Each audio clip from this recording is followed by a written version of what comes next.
Hello, good morning. My name is Valerie Medina. I am a student at the Family Nurse Practitioner program, and we're going to be doing a thorax, lung, and cardiovascular assessment today. At this time, our patient is waiting for us. I already washed my hands. Now we're putting on our gloves. And we're going to start off first by inspecting the patient. At this point, we're looking at the anterior chest. We're checking for any asymmetry, making sure the chest is symmetrical. The patient does not appear in any respiratory distress. We're also looking at the rate of respirations.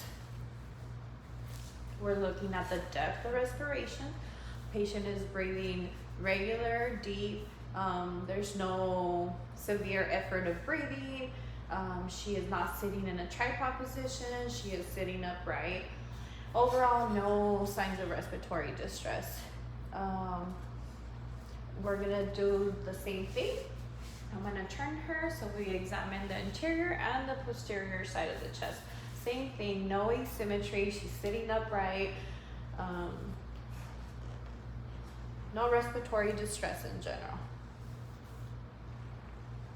Okay, we're gonna go ahead and move on to inspecting the chest.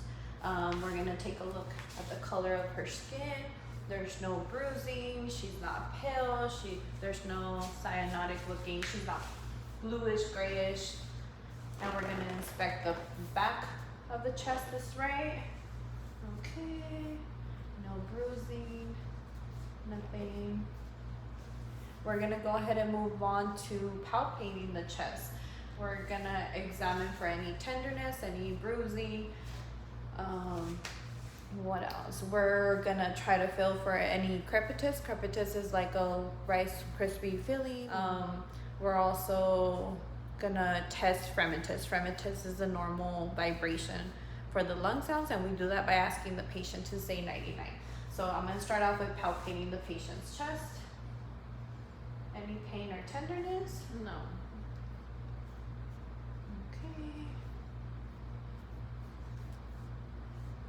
No pain, no tenderness? No. Okay, I'm going to turn her the other way and do the same thing on the interior side of the chest. Any pain, tenderness? No. Okay, no crepitus.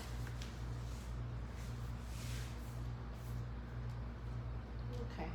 Respiratory wise and respiratory expansion still looking normal. Okay, now we're gonna test fremitus, okay? Go ahead and say 99. 99, Okay. 99, 99, 99, We're gonna do that in the back too.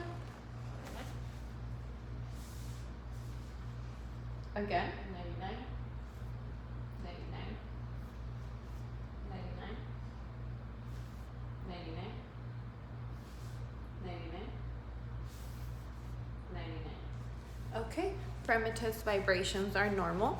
If they were increased, that would indicate that the patient's lungs, there's any consolidation going on or any pneumonia. We're gonna go ahead and move on to percussing the chest. While we percuss the chest, we need to listen to a resonant sound noise, kind of like a air filled. We don't want any. We do this. Okay.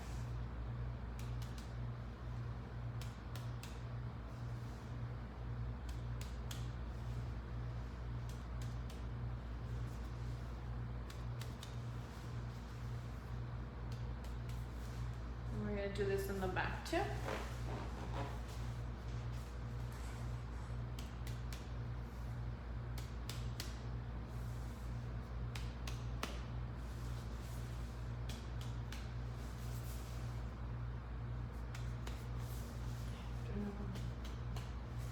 Okay, everything sounds normal. Okay, so we already inspected, palpated, and percussed the chest. Everything sounds normal. We're gonna go ahead and move on to the most important part, which is auscultating the lung sounds.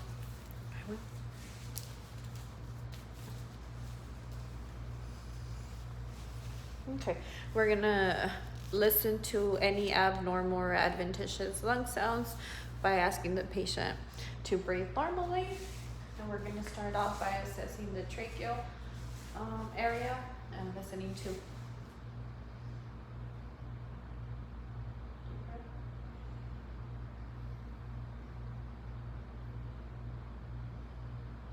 Okay, bronchial sounds are normal. Deep breath.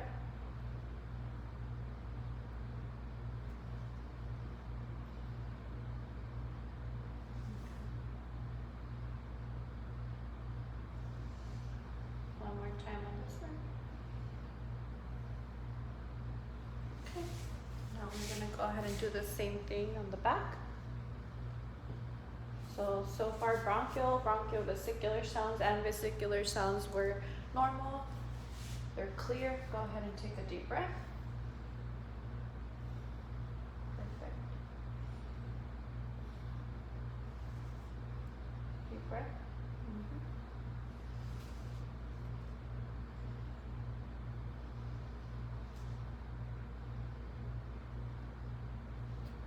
One last time. Okay.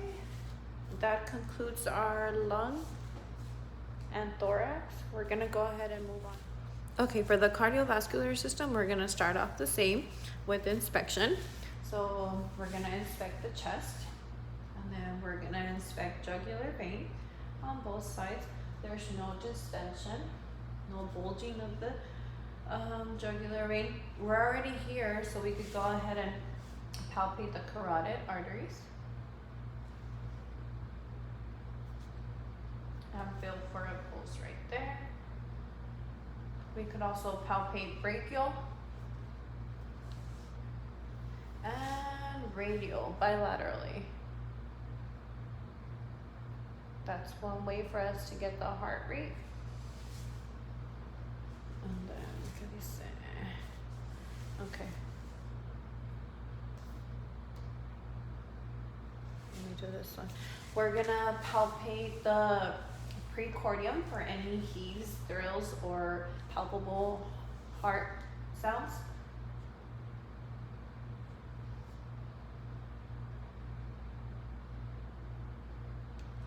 And then we could either palpate or locate the apical pulse, which would be in the midclavicular fifth intercostal space, but we'll go ahead and do that when we're listening to the lung sounds, which we're gonna go ahead and move on to that.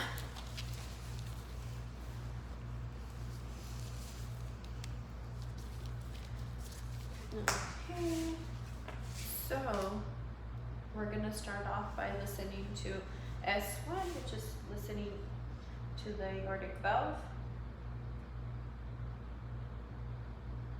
And then we're gonna do pulmonic, which is on the left side of the chest, second intercostal space. We're gonna move down to Erb's points.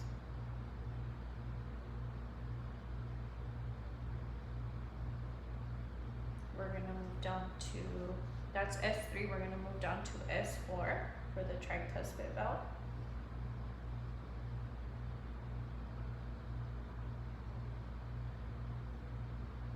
And then this is where we're gonna do the apex of the heart, which is S5, listening for that apical pulse. This is found in the midclavicular fifth intercostal space. We could calculate the apical pulse by listening to this for over a minute.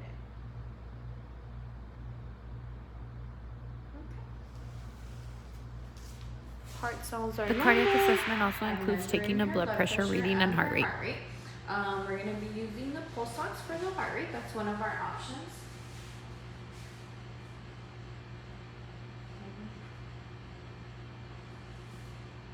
Okay.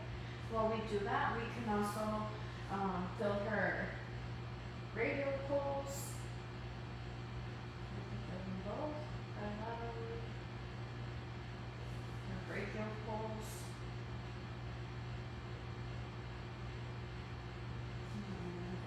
Carotid pulse.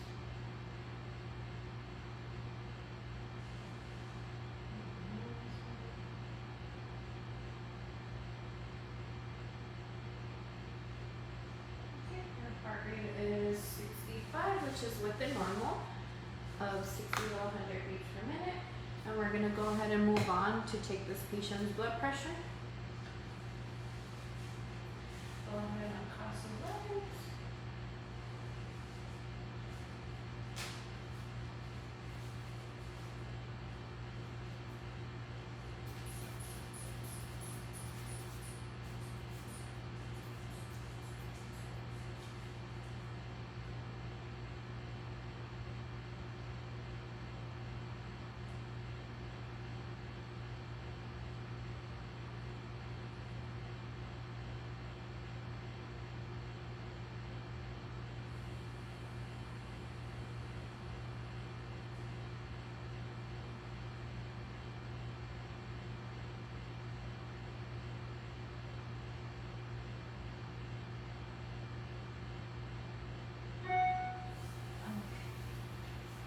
Patient's blood pressure is 110/50. This concludes the thorax assessment, which includes lungs and cardiac.